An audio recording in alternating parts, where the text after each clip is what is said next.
Welcome to Guide Guru. We hope this video helps. You're ready. Open the source file and click inside the editor so input is focused. First, try Control plus the mouse wheel to zoom in and out. This changes only the active editor and is fast when you need larger text. Look down at the status bar where the zoom percentage updates. You can click that number to choose or type a precise zoom value. Once done, you'll see characters enlarge immediately, helping readability without changing font settings globally.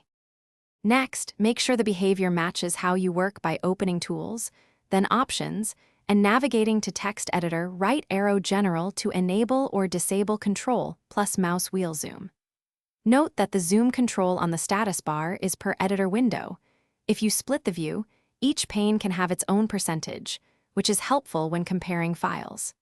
If you want a consistent larger display across all files, change the default font size under Environment, right arrow Fonts, and Colors, instead of relying on temporary zoom. Finish by confirming the zoom level where you need it and saving your workspace or layout if you rely on that view. If zooming seems unresponsive, make sure the editor actually has keyboard focus. Click inside the file and verify the Control plus mouse wheel option is still enabled in Options. If problems persist, restart Visual Studio or use Tools right arrow Import and Export settings to reset editor settings. This clears unusual configuration issues.